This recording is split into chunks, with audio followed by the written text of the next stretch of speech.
মই ঋতুৰাজ টাইম এইটৰ দৰ্শকসকলৰ বাবে এই মুহূৰ্তত লৈ আহিছোঁ এটা গুৰুত্বপূৰ্ণ খবৰ। পিয়াহৰ পানীৰ পাছত এবাৰ ভোকৰ ভাতৰ পৰা পাকিস্তানক বঞ্চিত কৰাৰ পৰিকল্পনা হাতত লৈছে ভাৰত চৰকাৰে। সিন্ধু জলনীতি সন্দৰ্ভত আজিৰ দিনটোত বিয়লি 4 বজাত গৃহমন্ত্ৰীগৰাকীয়ে এখন বিশেষ বৈঠকৰ আহ্বান কৰিছে আৰু এই বৈঠকৰ অন্তত কেনে ধৰণৰ সিদ্ধান্ত গ্ৰহণ কৰা হ'ব সেয়া হৈ পৰিব লক্ষণীয়, কিয়নো এখন গুৰুত্বপূৰ্ণ নদী সেইখন হৈছে সিন্ধু নদী আৰু এই সিন্ধু নদীখনৰ পানীৰ ওপৰতেই ভৰসা কৰে পাকিস্তানে। পাকিস্তানৰ খেতি বাতি, পাকিস্তানৰ অন্যান্য কল কাৰখানা আৰু পাকিস্তানৰ বিভিন্ন জলবিদ্যুৎ প্ৰকল্প সিন্ধু নদীৰ ওপৰতেই ভৰসা কৰে। সিন্ধু নদীৰ 70% পানী পাকিস্তানক দান দি ৰখা হৈছিল আৰু তেনে পৰিপ্ৰেক্ষিতত বাৰম্বাৰ পিয়াহৰ পানী টুপি খাই থকা ভাৰতবৰ্ষক এতিয়া খাই পাত ফলা স্বভাৱ দেখুওৱা পাকিস্তানক বন্ধ কৰি দিয়া হৈছে সিন্ধু নদীৰ পানী। আৰু তেনে পৰিপ্ৰেক্ষিতত পাকিস্তানৰ বিৰুদ্ধে এতিয়া দয়া ক্ষমা সকলো পৰিহাৰ কৰিছে ভাৰতে। বিয়লি 4 বজাত গৃহমন্ত্ৰী অমিত শ্বাহৰ সৈতে এখন গুৰুত্বপূৰ্ণ বৈঠক অনুষ্ঠিত হ'ব ইণ্ডাছ ট্ৰিটি কমিটিৰ। ইণ্ডাছ ৱাটাৰ ট্ৰিটি কমিটিৰ ইতিমধ্যে এখন বিশেষ বৈঠক অনুষ্ঠিত হ'ব। সিন্ধু জলনীতি সন্দৰ্ভত এখন বিশেষ বৈঠক মিলিত হ'ব। এই বৈঠকতেই জলসন্ধি সন্দৰ্ভত আৰু অধিক কঠোৰ হোৱাৰ সম্ভাৱনা। পাকিস্তানলৈ বন্ধ কৰি দিয়া হৈছে ভাৰতৰ পৰা ৰপ্তানি কৰা সকলো সামগ্ৰী আৰু পানী নিদিয়াৰ সিদ্ধান্তৰ পাছতে আন বহু সামগ্ৰীৰ পৰা বঞ্চিত কৰাৰ পৰিকল্পনা হাতত লোৱা হৈছে। কেৱল মাত্ৰ সিন্ধু নদীৰ ওপৰতে পাকিস্তান নিৰ্ভৰশীল। সিন্ধু নদীৰ ওপৰতে নিৰ্ভৰশীল হৈ থকা পাকিস্তানক এতিয়া সিন্ধু নদীৰ এটুপি পানীও দিয়া নহ'ব। সিন্ধু নদীৰ পানীৰ 70% মানৱতীয়াৰ খাতিৰত দি থকা হৈছিল পাকিস্তানক, কিন্তু বাৰম্বাৰ ভাৰতৰ ওপৰত অমানৱীয় কাণ্ড কৰাৰ বাবে পাকিস্তানলৈ বন্ধ কৰা হৈছে পানী। বুধবাৰৰ বৈঠকত পানীৰ পৰা বঞ্চিত কৰা হৈছিল পাকিস্তানক আৰু আজিৰ দিনটোত অমিত শ্বাহৰ সৈতে যিখন বৈঠক অনুষ্ঠিত হ'ব এই বৈঠকত খাদ্যৰ পৰাও পাকিস্তানক বঞ্চিত কৰাৰ সম্ভাৱনা।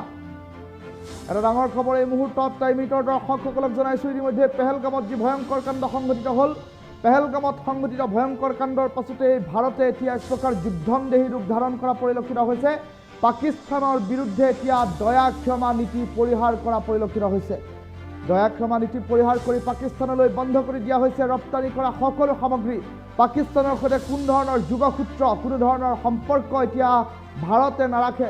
চিৰবৈৰী পাকিস্তানে পুনৰবাৰ চিৰবৈৰী হিচাপে প্ৰমাণ দিয়া পৰিলক্ষিত হ'ল আৰু তেনে পৰিপ্ৰেক্ষিতত এতিয়া সমগ্ৰ ঘটনাক লৈ সমগ্ৰ দেশজুৰি প্ৰতিক্ৰিয়া আৰম্ভ হৈছে আৰু পাকিস্তানে ভাৰতৰ বহু সামগ্ৰীৰ ওপৰত নিৰ্ভৰ কৰে, ভাৰতৰ পৰা ৰপ্তানি হোৱা বহু সামগ্ৰীৰ ওপৰত নিৰ্ভৰ কৰে।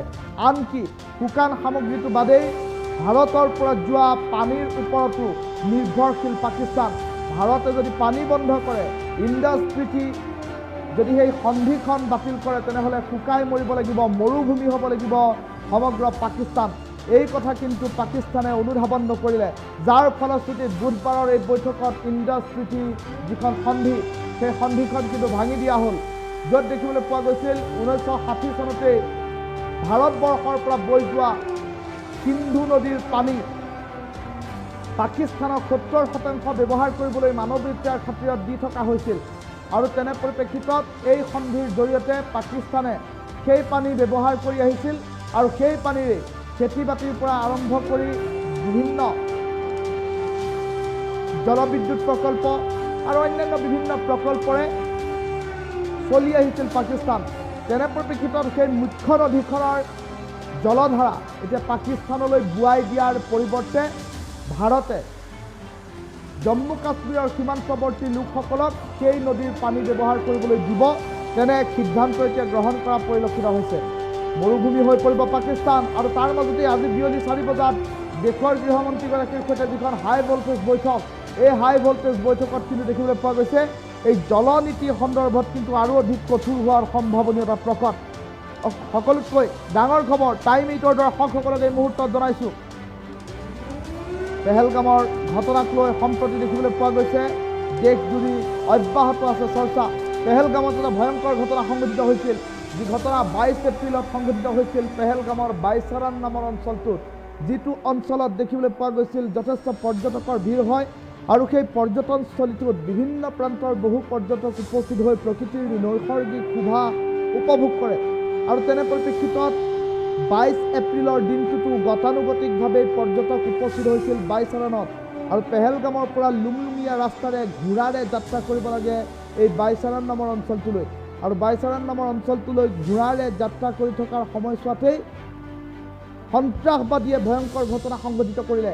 সন্ত্ৰাসবাদীয়ে ভয়ংকৰ ঘটনা সংঘটিত কৰি এজন দুজন নহয়, সৰ্বমুঠ 28জনকৈ পৰ্যটকক গুলীয়াই হত্যা কৰা হ'ল আৰু তেনে পৰিপ্ৰেক্ষিতত সমগ্ৰ ঘটনা এতিয়া বিশ্বজুৰি চাঞ্চল্যৰ সৃষ্টি কৰা পৰিলক্ষিত হৈছে আৰু সমান্তৰালকৈ দেখিবলৈ পোৱা গৈছে এই ঘটনাৰ বাবেই এতিয়া পাকিস্তানে ইয়াৰ পৰিণাম ভুগিব লাগিব। ভাৰত চৰকাৰে ইয়াৰ ক্ষেত্ৰত ব্যৱস্থা গ্ৰহণ কৰা পৰিলক্ষিত হৈছে আৰু ভাৰত চৰকাৰে ইতিমধ্যে বুধবাৰৰ এখন বিশেষ বৈঠকত মিলিত হৈছিল আৰু এই বিশেষ বৈঠকত মিলিত হৈ প্ৰথমে যিখন সিন্ধু জলসন্ধি আছিল, সিন্ধু জলসন্ধিখন এতিয়া বাতিল কৰা হৈছে আৰু এই সন্ধিৰ জৰিয়তে ভাৰতৰ পৰা বৈ যোৱা সিন্ধু নদীত 70% পানী পাকিস্তানে ব্যৱহাৰ কৰিব পাৰিছিল আৰু তেনে পৰিপ্ৰেক্ষিতত পাকিস্তানে ব্যৱহাৰ কৰা পানীত হকা বাধা কৰা নাছিল ভাৰতে আৰু ভাৰতে হকা বাধা নকৰাৰ বাবে 70% পানী ব্যৱহাৰ কৰি আহিছিল পাকিস্তানে। তেনে পৰিপ্ৰেক্ষিতত যাৰ পৰা পানী লাভ কৰি আছে, যাৰ পৰা পিয়াহৰ পানী টুপি পাই আছে পাকিস্তানে, সেই ভাৰতবৰ্ষকে এতিয়া উভতি ধৰা পৰিলক্ষিত হৈছে। বিভিন্ন সময়ত এতিয়া ভাৰতৰ বিৰুদ্ধে বিশুদ্ধাৰ ঘোষণা কৰি আহিছে। তেনে পৰিপ্ৰেক্ষিতত এতিয়া ভাৰত চৰকাৰে সিদ্ধান্ত গ্ৰহণ কৰিছে যে ইণ্ডাছ ৱাটাৰ ট্ৰিটি, যিখন সিন্ধু জলনীতি, সেই জলনীতিখন, সেই চুক্তিখন ইতিমধ্যেই বাতিল কৰা হৈছে। এতিয়াৰ পৰা এটোপাল পানীও পাকিস্তানক দিয়া নহ'ব আৰু এক প্ৰকাৰ পাকিস্তানক মৰুভূমি কৰি দিয়াৰ পৰিকল্পনা ভাৰতে লোৱা পৰিলক্ষিত হৈছে।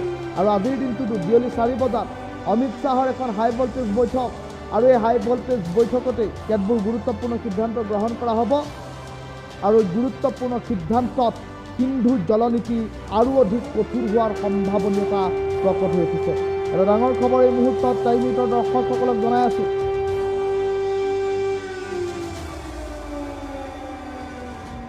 ইতিমধ্যে দেখিবলৈ পোৱা গৈছে ভয়ংকৰ ঘটনা সংঘটিত হৈছিল পেহেলগামত সংঘটিত ভয়ংকৰ ঘটনাৰ পাছতে এতিয়া পাকিস্তানৰ বিৰুদ্ধে এক প্ৰকাৰ সৰব হৈ পৰা পৰিলক্ষিত হৈছে। পিয়াহৰ পানী টুপিৰ পাছত এতিয়া ভাতৰ পৰাও বঞ্চিত কৰা হ'ব পাকিস্তানক। পাকিস্তানলৈ কোনো ধৰণৰ সামগ্ৰী ৰপ্তানি বন্ধ কৰা হ'ব বুলি ইতিমধ্যে সিদ্ধান্ত গ্ৰহণ কৰা হ'ব পাৰে আজিৰ বৈঠকখনত, কিয়নো সকলো ধৰণৰ সামগ্ৰী ৰপ্তানি বন্ধ কৰাৰ সিদ্ধান্ত গ্ৰহণ কৰা হৈছে। পাকিস্তানক কোনো ধৰণৰ সামগ্ৰী যোগান ধৰা নহ'ব, এই কথা ইতিমধ্যে বন্ধ কৰা হৈছে আৰু সমান্তৰালকৈ যি আটাৰী সীমান্ত চিল কৰি দিয়া হৈছে, ৱাঘা বৰ্ডাৰ চিল কৰি দিয়া হৈছে আৰু সমান্তৰালকৈ দেখিবলৈ পোৱা গৈছে স্থলপথ, জলপথ, আকাশমাৰ্গ সকলোৰে এতিয়া পাকিস্তানৰ সৈতে যোগাযোগ বিচ্ছিন্ন কৰি দিয়াৰ খবৰ আহি পৰিছে।